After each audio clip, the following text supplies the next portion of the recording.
So Pedro, thank you very much. I really loved listening to your story. It resonated a lot. My question is, when you told us that this civilization from Sirius created mankind, you said also that love was already there, but how can you match that? If they already had love, why were we needed? Does this mean that God is only God to the earth and not to Sirius? Or well, that was my question. Thank you. Well, you see, we are not the first ones to go through this process. Even here in our solar system, you had that happen in Venus before. Jesus, for example, their human evolution, their evolution transforming the ego into that chalice didn't happen on Earth. It happened on Venus, the Venus planet, in the civilization that existed there before even existed life here on Earth. And when Jesus came to Earth, he already came as a master. But this is happening all around the universe. If you imagine billions of galaxies and billions of planets in each galaxy, imagine how many civilizations go through this process. And so the universe is created, and then it will return back. Right? See that this creation of expansion, and then when it returns, all that love comes to the one we call God. Not from a single planet, but from all the planets in the universe, from all the experiences that civilization live in the entire universe. And all of them are generating this spiritual gold that in the end will come to God, to its own process. We see God as perfection, but probably God to himself is someone that is evolving to a greater God. You can see this as a fractal. So the one that created our universe itself is evolving to a greater God. It's evolving also. So the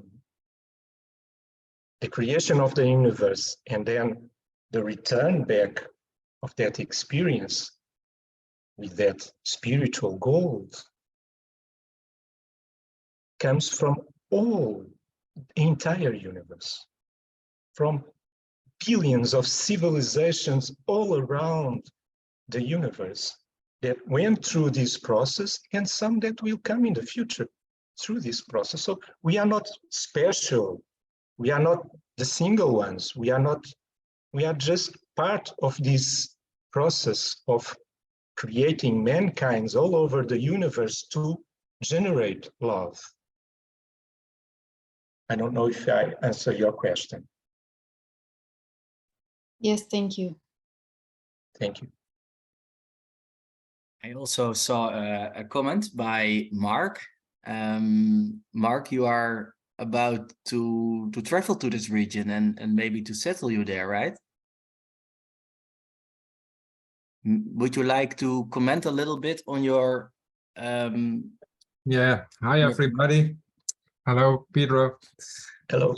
Well, I've been there in the spring this year, and we went to meditate on the lake there with Ruth and Sigrid, and then I used my pendulum and my charts to make clear what the Bovis value was in the lake. And I experienced in the last few years that I was using the pendulum and the cards to measure the values when I was clearing houses and places. And when this clearing was ready, the values were about, well, it started 7 years ago.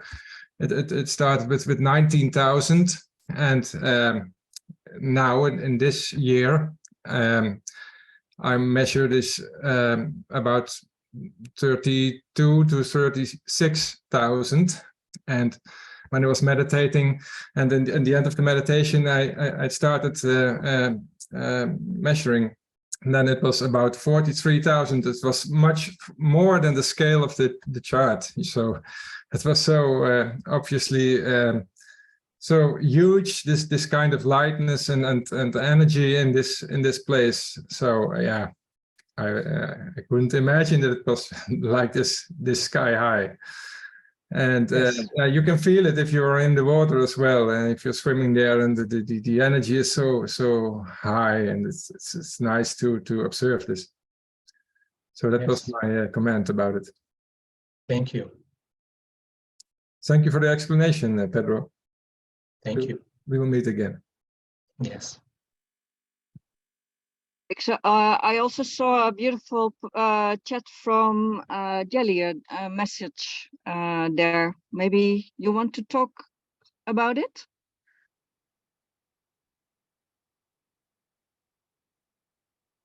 Yes. I have. I will come to Portugal if it's God's will. It's my will. And I want to ask about the state I am in. And my life is in a total transformation now, and I am in a purification of all layers I feel. And this is going on for years. With a lot of tears and pain, and I always felt deeply in my soul this longness to live and love from the truth, light and love that I really am. But I didn't live this always, and I'm very eager because something says this is my last life here on earth. Oh, I made a mistake. My clairaudience is becoming very strong. I get teachings, downloads, and in one of my teachings they tell me to go to Portugal because it's a portal. They saying to me, and my question now is, what can I do here in the Netherlands for I enter there? I want, my eagerness is telling me maybe I have to do more preparation to come there. There is no need for preparation. No? It's just to be present, and there is no need for any type of ritual. Being in this region is just to be present. Just that, as simple as that. Just be present in the shores of the lake, diving into the lake. Just that. As simple as that. There is no process to be done. There is no ritual to be done. There is nothing to be accomplished. It's just the presence. And when we know that the real healing processes only happen truly when we reconnect with our own soul. Because healing is not about having a pain and the pain go away, or having a blockage and then the blockage disappeared, or having a wound and the wound is healed. That's not the real healing. The healing process, the real healing, is when we transform ourselves as human beings. So that experience, that create a blockage in me.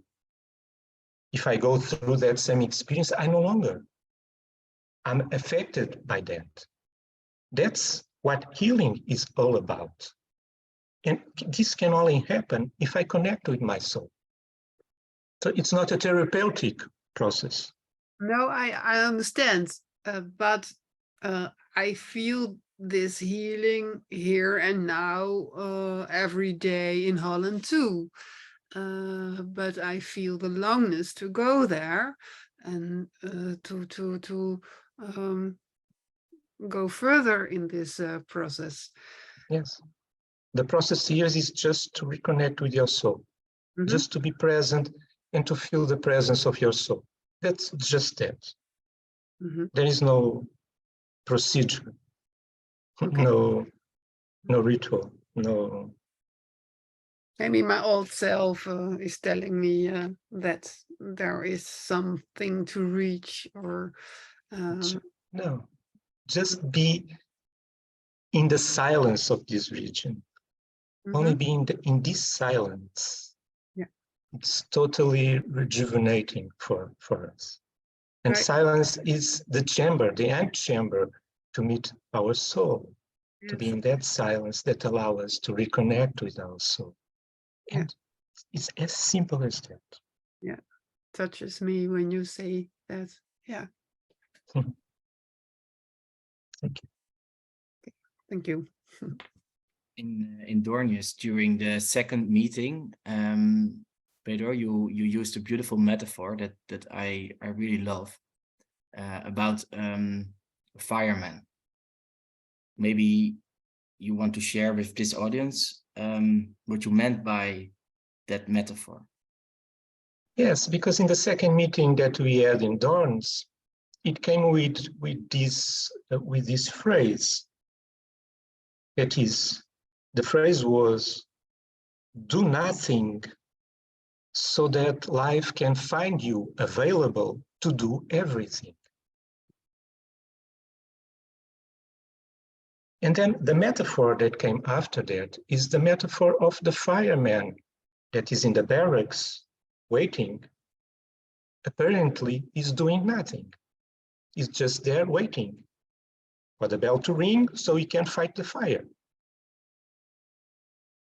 But if he don't bears there waiting and go after something to do, because he thinks that he must be useful and do something because he's not doing nothing and he needs to do something, and he goes after that, then he's there doing that and the bell will ring and he's not there to accomplish the task that he should be doing. So do nothing so that life can find you available to do everything.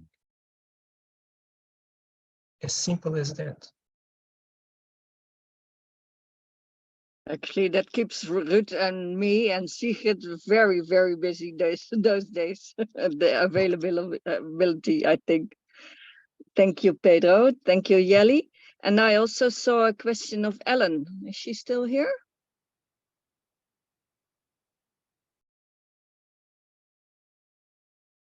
Just to say this doing nothing in reality is not really doing nothing. The fireman in the barracks is taking care of the cars, is making exercise, is taking care of his clothes.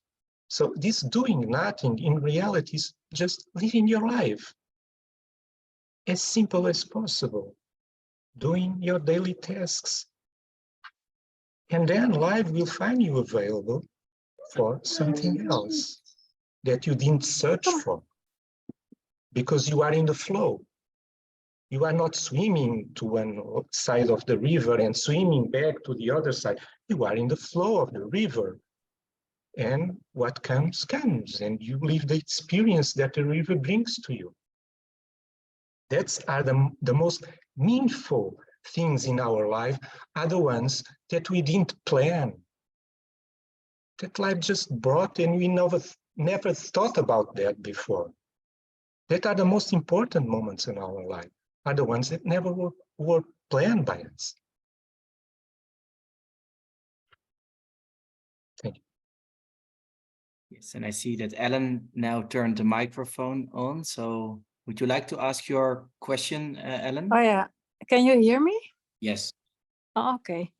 Yeah, thank you, Pedro. Are the people living in this area realizing this heart connection? Sorry, I didn't hear. Could you Are repeat? the people living in this area realizing this heart connection? Oh, there are people that live in this area since they were a child. They're born here. Mhm. But for you to feel this connection, you must be open to that connection. Okay. Not everybody feels that connection. You need to be open and ready for that connection. Okay. If you are still in the process of evolution, as I said, the ego that is transforming itself into this rough stone, into that chalice that can receive that. If you don't have that chalice ready, probably you will not feel it the same way that the ones that are already ready to receive the presence of their soul. Mm-hmm. Yeah, nice. That makes sense. Thank you. Thank you.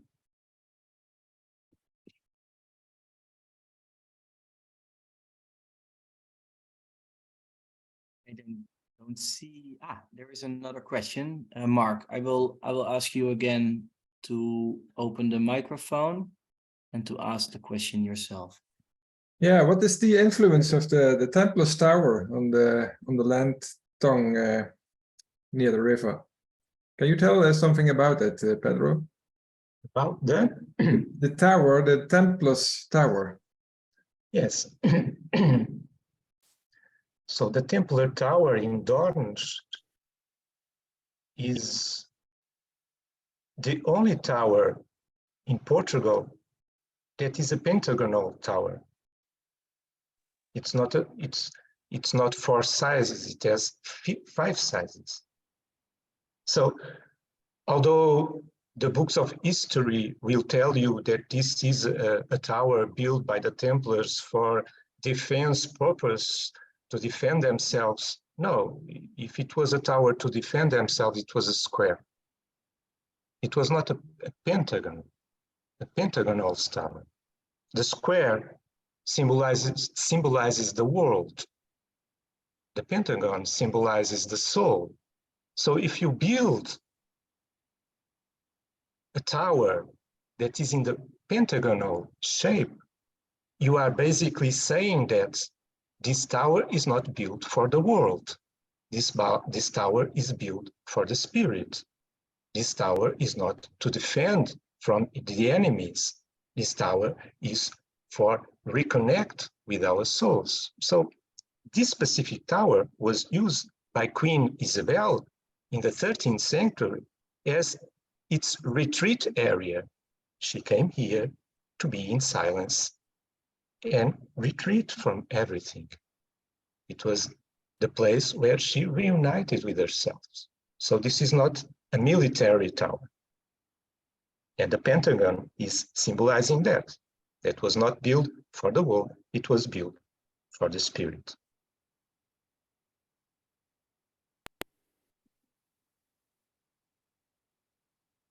Yeah.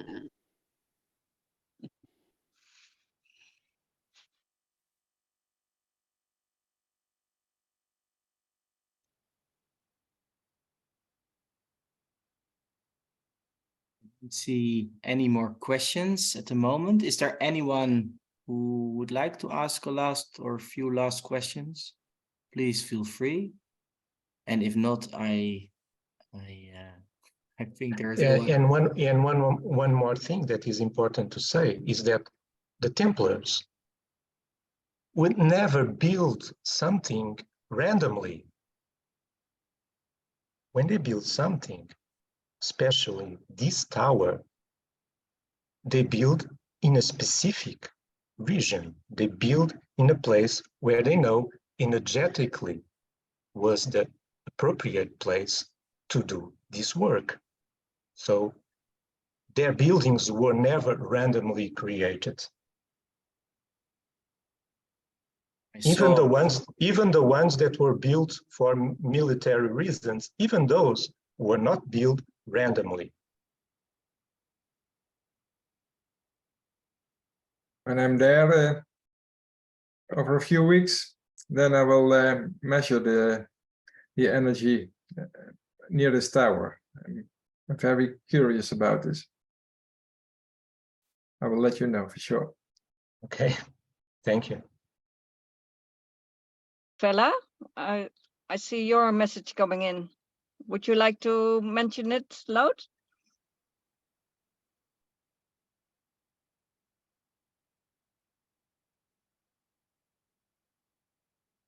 Someone is speaking about the Grail in Dorns. Yes. It's Fella, and I asked her to. Oh, can you hear me now? Yeah. Yes. Ah, okay.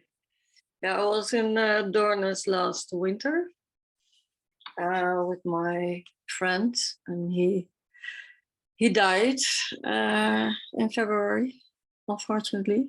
But we managed to go to Dornes, and there were many drawings in the small church there of the Grail and Mary.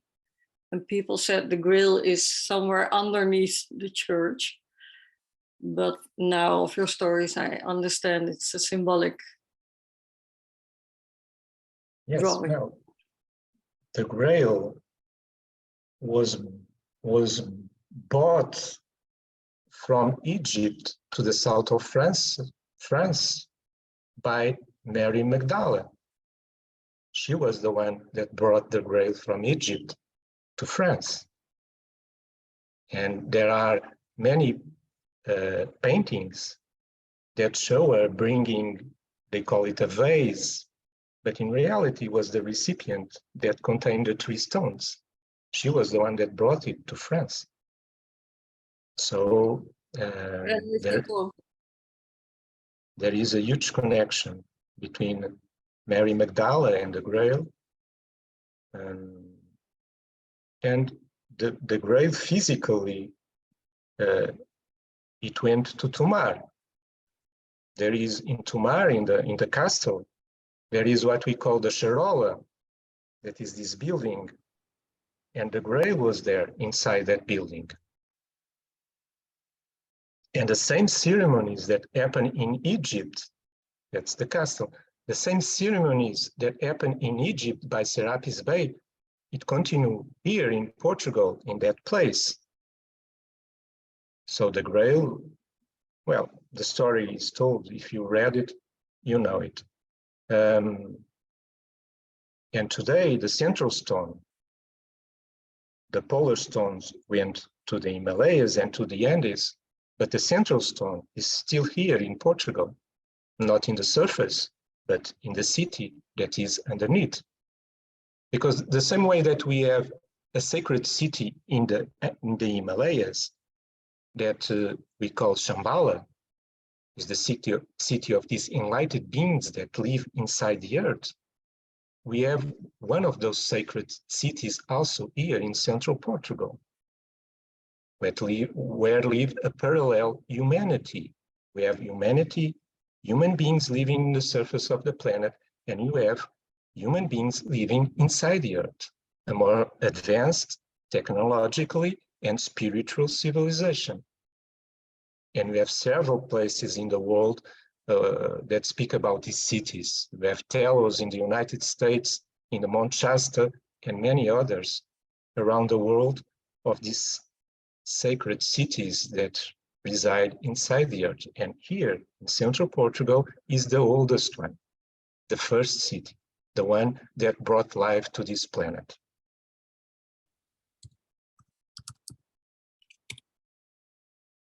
So the Grail is in that city. The central stone is in that city.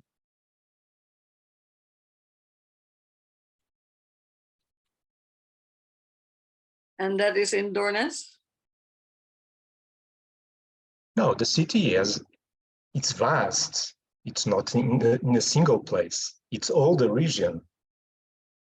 The entire central region Okay. of the municipalities of Ferreira do Zezer, Vila de Rei, and Sertã, all these three municipalities are the epicenter of the radiation of this city. Okay, interesting. Thank you.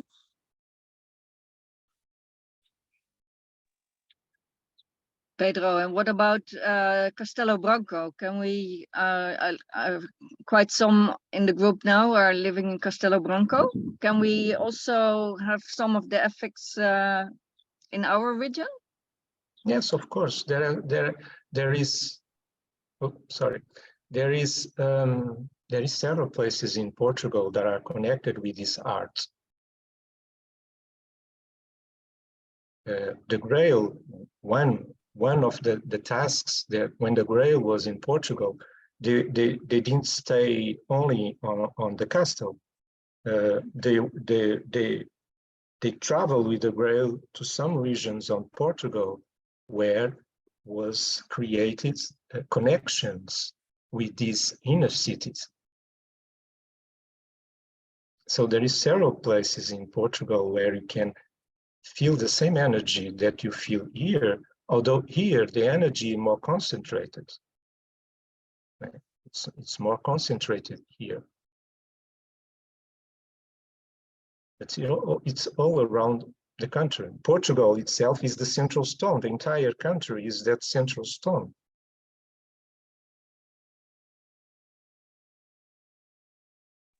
Thank you.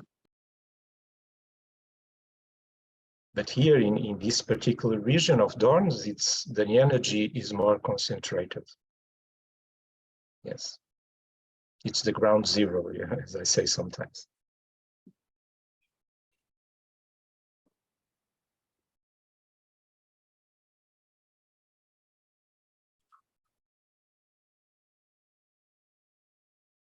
Okay.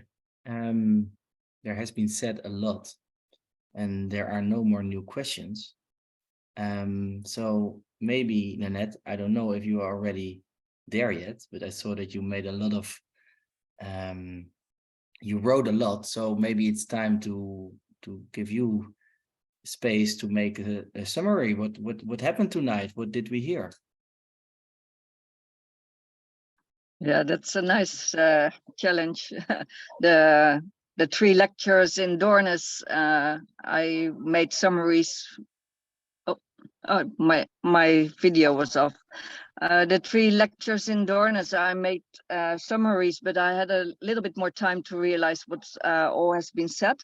Of course, I took notes, and what colored tonight for me was especially the sacred alchemy, and then that it's talking about the spiritual gold that God and the Anunnakis didn't find or couldn't find, and that mankind has been made to find the spiritual gold, what's synonym for love. I think that was the main message for tonight.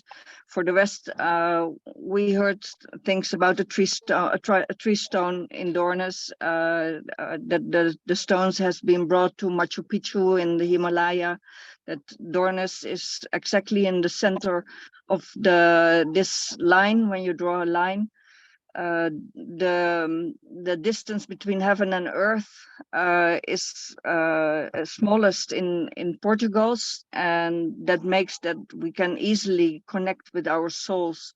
So the first lecture, Pedro told us that there's no ritual or a practice we should do besides being in silence and go into the waters at the shore of the Césaire. I heard that repeated through the night again. Then the second lecture was about making yourself available to do everything, but by doing just your daily tasks now, of course, but to be available when the alarm bells are ringing and you're needed not to create, but for the new Earth. He didn't say that tonight, but we cannot create a new Earth that will manifest itself. Because if we try to create it, we are building a new thing with the same stones as before. But we should make ourselves available for if we are needed. Then the third lecture in Doornus was about the importance of communities. I heard that tonight as well. Is that because it's easier to connect with your soul over here. We are invited or challenged by Pedro to invite as much people to the region to connect with their souls. So that's also something I heard tonight. Let's see. Did I already get the message, or you want more details? Or I think that's more or less the red line of tonight. Just Incredible how you're able to summarize, and not even tonight, but you also summarized the first 3 lectures. So it's amazing. Thank you, Nanette.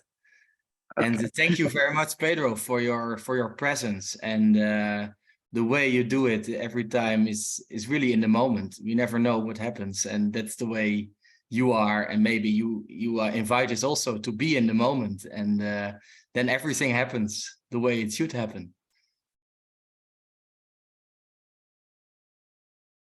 Your microphone is turned off, Pedro, so we don't hear you.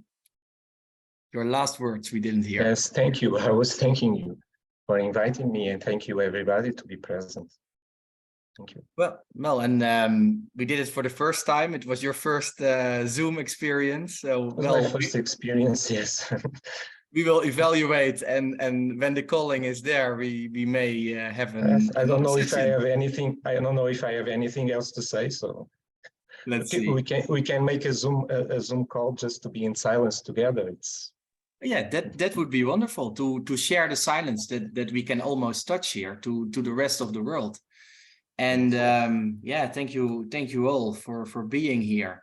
I made a recording, so after it, probably I will try to spread it through the networks of Nanette and you, Pedro, and let's see how many people will gather here in the nearby future, and let's be present for that. Thank you very much, and have a good evening, all of you. Thank you, everybody. Thank you. Thank you very much for all your presence. I see a lot of thank yous in the chat, so it seems like everyone appreciated the lecture that you were willing to give us. Thank you all. Bye-bye. Thank you very much.